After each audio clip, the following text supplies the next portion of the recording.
making dumplings.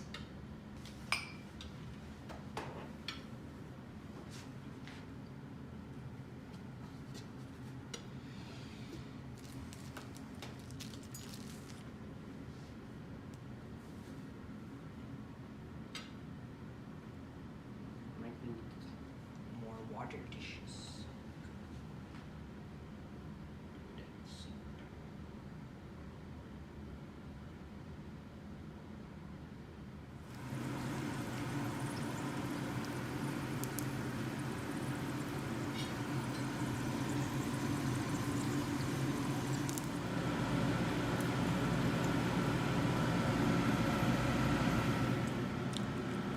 What's the verdict?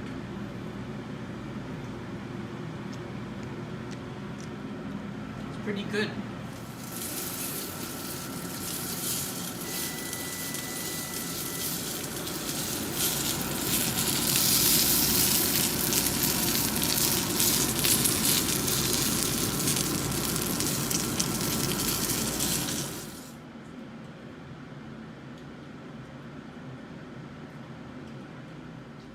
I'm making Grandma Brujek's milk soup,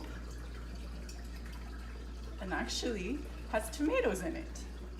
So what you have to do first is, after cutting the tops of the tomatoes off, scald them in boiling hot water for a few minutes so the skins are really easy to peel off. So they just peel off like that. Because when you have your soup, the tomato is gonna not disintegrate, but get mixed in, and you don't want these tomato skins sticking in your mouth. And then the base of the soup is getting ready over here. It's milk with pepper in it, black pepper. And you have to heat this up a little bit so you can get the tomatoes and the pepper at a reasonable, similar warm temperature so you don't curdle your milk. And once I get those two steps done, then I'm gonna go back and add the dumplings to the soup. Made some progress, and we're about ready to make our dumplings. So the milk and the tomatoes and the pepper have stewed together to bring their flavors into one. So the milk has the tomato flavor, and I've heated it slowly because you don't want it to curdle. So you have to heat really, really slowly to bring it to the temperature and get the flavor seeped in. And then we're ready to make our dumplings. So I've made a little batter.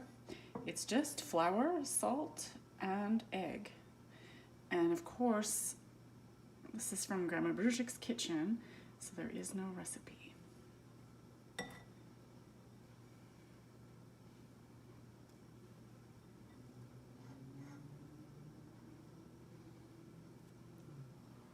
And Grandma Brujek's dumplings were never shaped. They were just dropped in. I'm not sure if that's because she could just make them faster, or...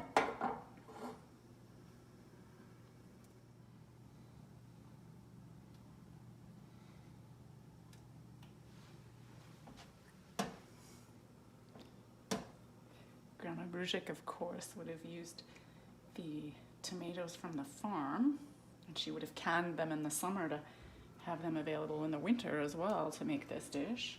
And the milk from the cows on the farm, and the eggs from the chickens on the farm. So I think the only thing she would have purchased was the flour, because she didn't mill her own, and the